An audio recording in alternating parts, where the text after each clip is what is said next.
Kepada inovator beserta tim, kami persilahkan untuk meninggalkan tempat.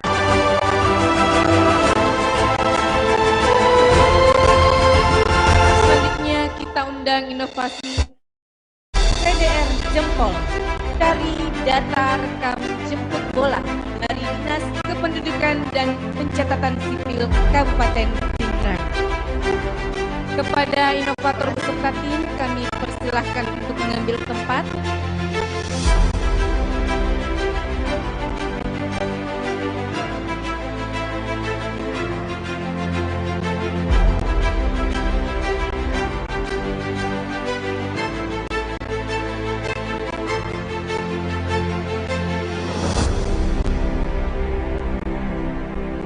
Mari kita saksikan bersama video inovasi dari CDR Jempol.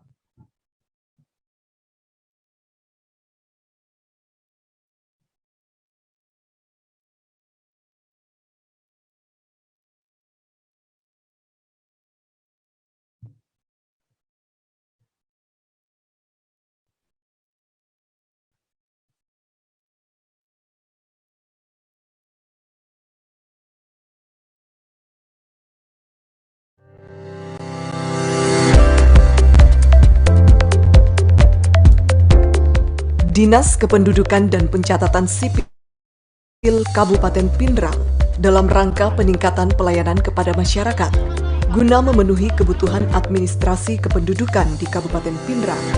Kami menghadirkan berbagai program untuk memberikan kemudahan kepada seluruh lapisan masyarakat di Kabupaten Pindrang.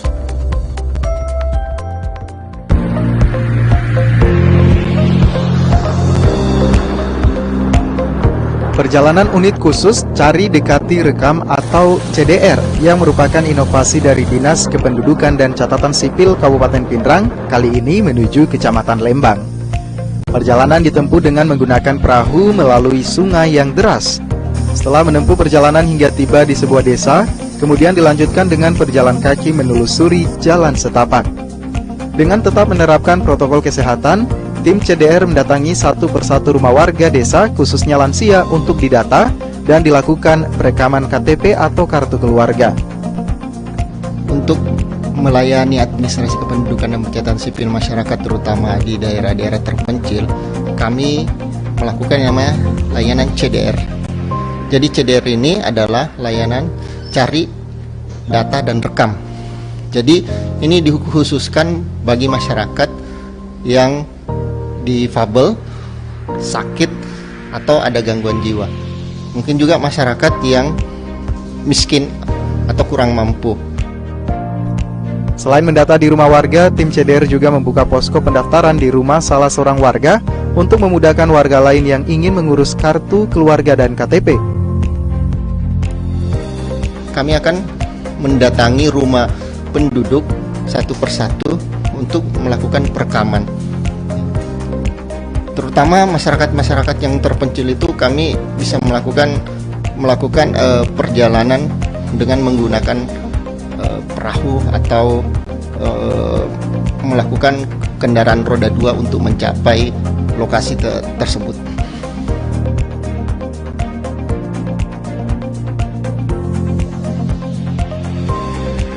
Perjuangan yang tak mengenal lelah bagi para aparatur sipil negara yang ada di Kabupaten Pindrang, khususnya di Dinas Kependudukan dan Catatan Sipil Kabupaten Pindrang.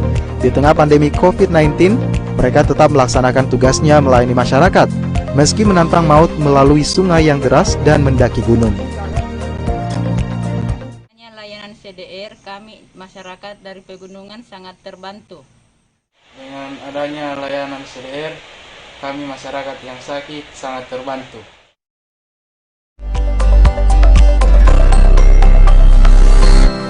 Ya, mari kita dengarkan pernyataan dukungan dari Kepala Dinas Kependudukan dan Pencatatan Sipil Kabupaten Pindrang. Silakan, Pak.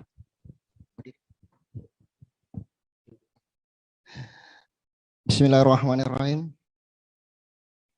Assalamualaikum warahmatullahi wabarakatuh. Saya Andi Askari, Kepala Dinas Kependudukan dan Pencatatan Sipil Kabupaten Pindrang.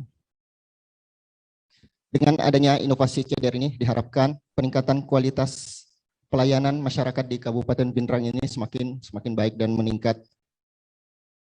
Dan dengan inovasi ini dapat memenuhi rasa keadilan bagi seluruh lapisan masyarakat untuk mendapatkan pelayanan.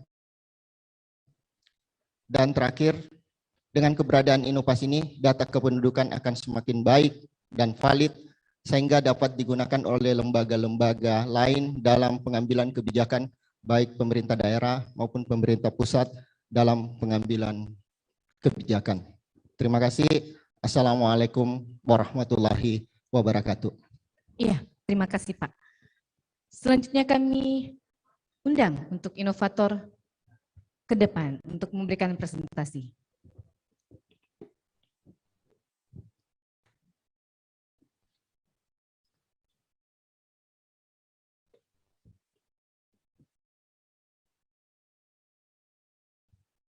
Bisa agak ke depan Pak, pas tepat di tanda silang.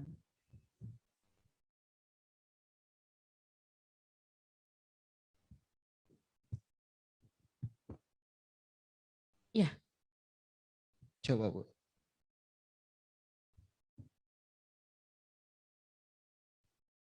Ini belum connect ya. Ya, tunggu sebentar Pak. Bisa dites dulu Pak pointernya.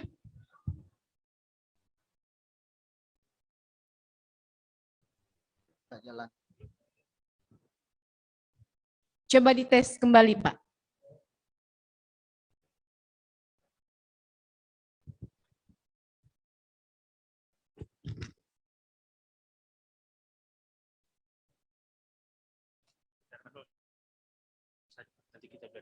Oh ya. Ya, boleh menghadap ke tim panelis Pak. Sudah siap? Kita mulai dari sekarang. Bismillahirrahmanirrahim. Assalamualaikum warahmatullahi wabarakatuh. Hamdan wa syukran la haula wa la quwata illa billah. Yang saya hormati para panelis, Bapak Ibu semua yang hadir di tempat ini. Jadi pada presentasi kali ini kami akan mempresentasikan inovasi kami CDR, cari data dan rekam jempol itu jempol bola. Bapak Ibu yang saya hormati, adapun urgensi daripada inovasi ini adalah tingkat kesadaran masyarakat dalam pemilikan kartu kependudukan atau data kependudukan, di mana masyarakat terkadang terkendala dalam layanan baik itu kesehatan, sosial, baru merasa membutuhkan akan pentingnya dokumen kependudukan. Yang selanjutnya, adanya akses, terutama daerah pegunungan yang membutuhkan tenaga biaya untuk sampai di Dinas Dukcapil untuk melakukan perekaman. Jadi daerah kami itu terbagi 3, ada pesisir, ada daratan, dan ada pegunungan. Daerah pegunungan ini yang paling susah. Baru penduduknya itu berjauhan satu sama lainnya. Selanjutnya, adanya masyarakat yang disabilitas, sakit, lansia. Kemudian ada ODGJ. Yang selanjutnya ada masyarakat yang miskin. Jadi semua itu menjadi urgensi daripada masalah sehingga inovasi ini kami laksanakan. Next. Tingkat keterbaruan. Untuk layanan ini, kami melakukan layanan home to home. Jadi dari rumah ke rumah masyarakat. Sehingga masyarakat yang tadi saya sebutkan itu dapat terlayani dengan baik. Kami dulunya melakukan pelayanan secara mobile, keliling, tapi tidak menyentuh daripada masyarakat yang kami sebutkan tadi. Ya. Selanjutnya, masyarakat ini tidak perlu lagi sampai mengambil dokumen lagi ke Dinas Dukcapil. Mereka duduk manis saja di rumahnya untuk mendapatkan dokumen yang sudah dilaksanakan tadi. Bahkan kalau perlu ya, kami antarkan sampai di rumahnya. Ya. Selanjutnya, kami melakukan kerjasama dengan pemerintah setempat, baik itu kecamatan, pemerintah desa, sehingga itu lebih memudahkan masyarakat untuk mendapatkan layanan. Jadi informasi-informasi bahwa ada masyarakat yang difabel, sakit, lansia, atau dan lain-lain, itu juga kami dapatkan dari pemerintah desa, kelurahan, dan kecamatan. Ya. Selanjutnya, ini gratis, Pak. Gratis, Bu. Layanan ini gratis. Jadi, satu kali tidak ada kata libur, ya istilahnya, ya, untuk memberikan pelayanan kepada masyarakat. Selanjutnya, ini implementasinya, ini tadi untuk masyarakat yang difabel, ya, lansia, sakit, ODGJ, ya. Kami untuk memberikan pelayanan. Selanjutnya, kami akan melakukan perekaman dari rumah ke rumah. Ini untuk apa? Ini untuk pengambilan yang namanya sidik jari, iris mata, dan tanda tangan elektroniknya. Jadi, pernah ada kejadian ya, jatuhnya pesawat itu untuk mengidentifikasi masyarakat itu cuma dengan sidik jarinya kita tahu. Ya, selanjutnya, next. Ini dampaknya. Dulu sebelum ada yang namanya perekaman kegiatan ini, banyak masyarakat yang ditolak. Biayanya mahal di rumah sakit. Bahkan kami pernah ke Makassar untuk perekaman masyarakat kami yang ada di Kabupaten Pindrang. Karena apa? Biaya mahal. Karena mereka tidak memiliki BPJS. Ya, selanjutnya ini jumlah masyarakat yang dilayani pada tahun 2019 itu berjumlah 87 orang. Dan meningkat menjadi 323 pada tahun 2020. Dan 2021 meningkat kembali menjadi 332. Next. Ya. Jadi strateginya adalah penguatan kelembagaan. Dan dulu berupa SK, sekarang menjadi peraturan bupati. Selanjutnya kami melaksanakan kerjasama dengan beberapa dinas, seperti Dinas Kesehatan, Dinas PMD, dan Puskesmas Kecamatan untuk pelaksanaan kegiatan ini. Ya. Next. Nah, untuk transferabilitas, kami menerima banyak kunjungan daripada teman-teman dari daerah lain ya untuk belajar atau melihat bagaimana inovasi yang kami lakukan. Terakhir itu dari Kabupaten Toli-Toli untuk belajar bagaimana inovasi sebenarnya yang dilaksanakan di Kabupaten Pindrang, terutama Dinas Kependudukan dan Pencatatan Sipil Kabupaten Pindrang. Ya. Dari segi selanjutnya kami akan mengupload semua kegiatan kami untuk diketahui kelayak banyak, itu website, Facebook, YouTube, dan mainstream lainnya. Ya. Terima kasih. Wabillahi taufiq walhidayah. Assalamualaikum warahmatullahi wabarakatuh. Iya, terima kasih Pak. Silahkan kembali ke tempat.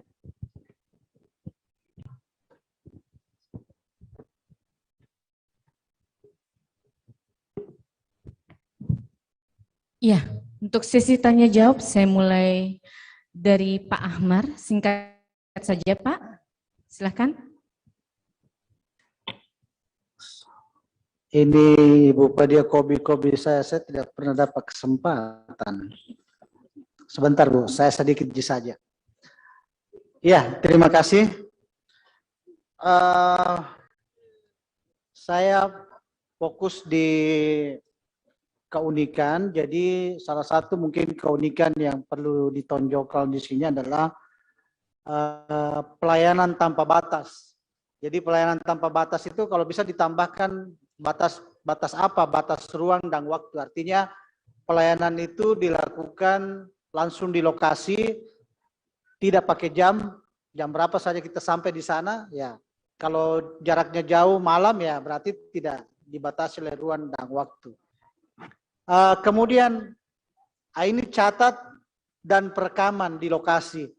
Nah, pertanyaan saya, apakah itu perekamannya online atau offline, Pak? Iya, bisa langsung dijawab, Pak. Ya, terima kasih Pak. Jadi kalau perekaman dari home to home, Pak, itu harus offline, Pak. Ya. Oh, artinya tidak bisa langsung, misalnya perekaman KTP tidak bisa langsung dicetak di tempat ya? Harus tetap dibawa ke kantor, diproses, diverifikasi di SIAK, baru setelah itu dikembalikan. Bisa Pak? Nah, Pak, bisa langsung di tempat? Tapi itu bisa kita laksanakan apabila ada jaringan Internet yang sampai ke SIAK. Itu bisa dicetak. Kami bisa bawa yang namanya printer untuk dicetak, Pak. Oh, berarti kemungkinan bisa dicetak langsung di tempat bisa, di mana kita lakukan perekaman itu. Nah, itu dijadikan sebagai salah satu keunikan karena tidak perlu. Nah, itu tadi masuk dalam kategori batas ruang dan waktu. Artinya pada saat itu juga orang sudah bisa dapat dokumennya secara langsung karena menggunakan tanda tangan barcode itu elektronik gitu. Mungkin itu saja karena Ibu Fadia nanti tidak dapat kesempatan lagi. Terima kasih. Iya, terima kasih Pak. Selanjutnya saya ke Ibu Fadia. Silahkan Ibu. Ya. Pak Ahmar memang selalu begitu. Terima kasih Pinrang. Dari Pinrang ya? Siap, Pinrang. Pak Andi Nurjaya ya, inovatornya. Saya mau bilang begini. Proposal itu kan adalah dokumen pembuktian terhadap inovasi, bahwa inovasi itu benar-benar memberikan perubahan terhadap kualitas pelayanan. Jadi ceritanya proposal ini dibaca oleh penilai, lalu itulah yang dikenali bahwa oh ternyata di Pinrang itu ada inovasi seperti begini. CDR jemput bola, sudah ada beberapa pesaingnya sebenarnya Pandi banyak. Dari tahun ke tahun itu banyak sekali inovasi seperti ini yang masuk, ya. Sampai Makassar itu juga ada yang jemput bola. Oleh karena itu tantangan besar buat Pak Andi untuk packaging proposal itu harus jauh lebih berkualitas, Pak. Karena pesaingnya banyak begitu. Saya mulai dari ringkasan. Ringkasan itu kandungannya 3 poin saja. Jadi memuat masalah utamanya, lalu pemecahannya seperti apa inovasi itu bekerja, lalu kemudian dampak yang dihasilkan itu seperti apa. Itu aja Pak. Jadi undang-undang itu tidak perlu ada di ringkasan. Karena kandungannya hanya 3 poin saja. Itu yang pertama, lalu kemudian yang kedua, sasarannya inovasi ini kan saya lihat kalau saya membacanya adalah masyarakat yang sakit, penyandang disabilitas, lansia, dan masyarakat miskin termasuk ODGJ. Benar ya? Benar Pak Andi? Benar. Oke, tetapi sayang sekali karena di pertanyaan pertama itu tidak ada data sama sekali yang bisa mendukung.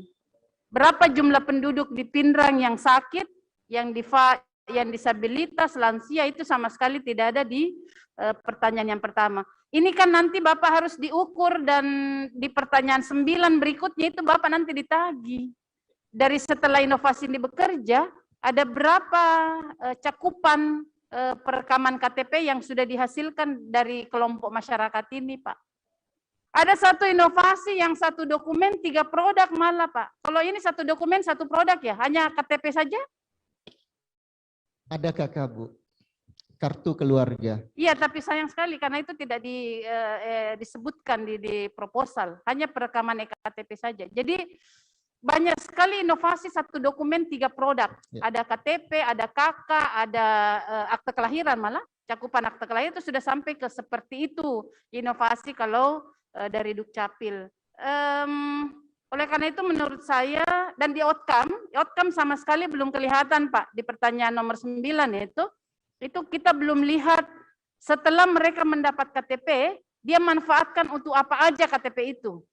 Itu juga belum nampak sama sekali, kan harus ditagih Pak. Apa perubahan-perubahan yang terjadi setelah mereka dapat KTP, kemudahan-kemudahan layanan publik seperti apa yang mereka dapatkan setelah mendapatkan apa istilahnya administrasi kependudukan ini. Terima kasih Pak. Ya, terima kasih Ibu. Selanjutnya saya ke Pak Hidayat. Silahkan Pak, singkat saja.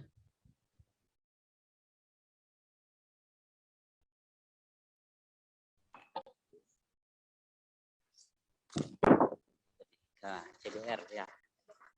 Terima kasih. Jadi memang inovasi yang terkait Dukcapil ini memang cukup banyak.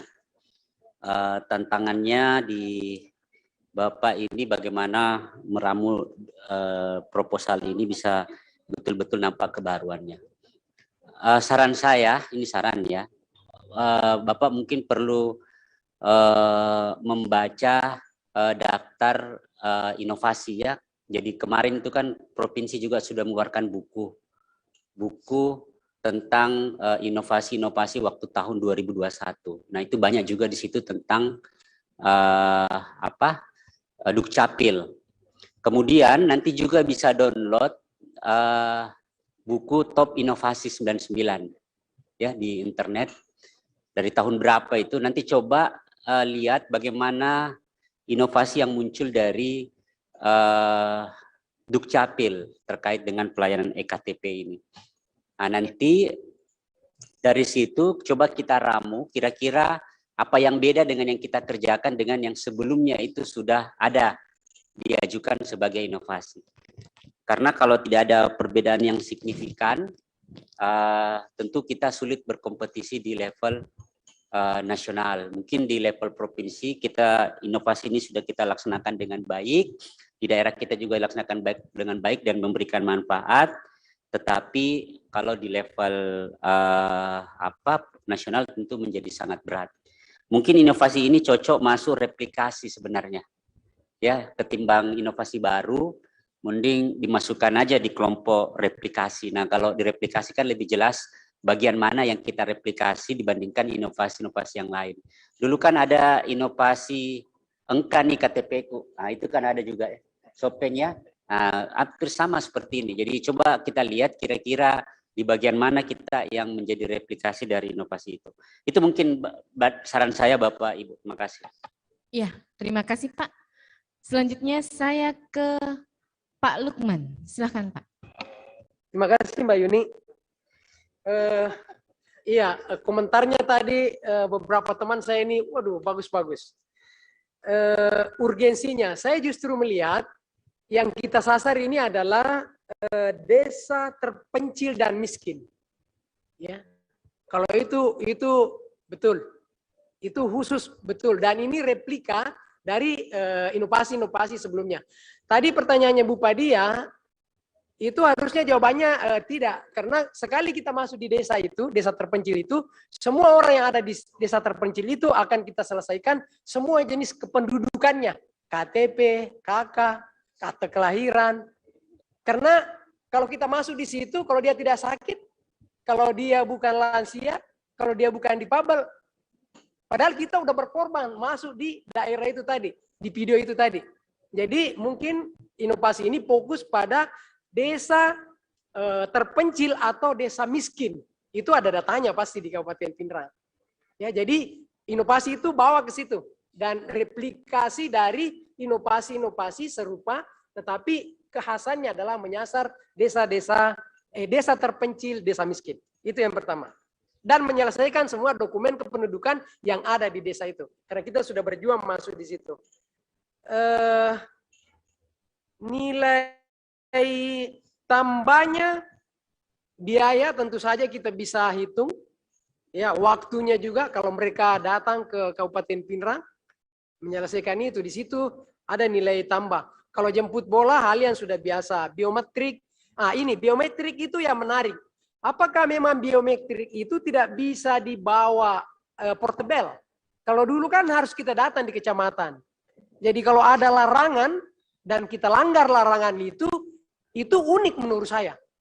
Ya, karena tidak bisa kita angkut ini penduduk datang ke Kota Pindrang. Kita harus langgar ini aturan, kita bawa ini biometrik ini untuk merekam mereka yang ada di desa. Itu unik menurut saya. Kalau memang seperti itu, ya.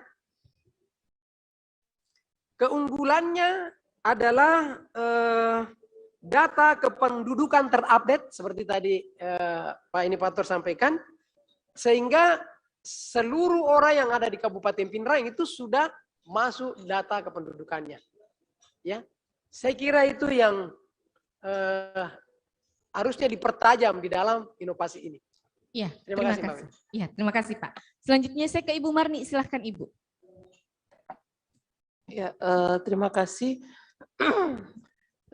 Singkat saja mungkin dari saya ya, ini terkait dampak. Inovasi sejatinya itu adalah bisa memberi dampak perubahan yang baik kepada penerima manfaat, dalam hal ini publik, karena kita berkompetisi terkait pelayanan publik ya.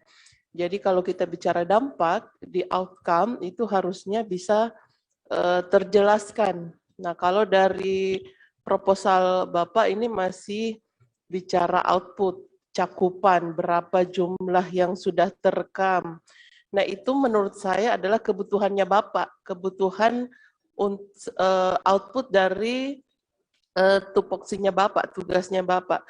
Terus apa dampaknya, apa perubahannya buat penerima manfaatnya setelah mereka memiliki KTP ataupun dokumen-dokumen lain.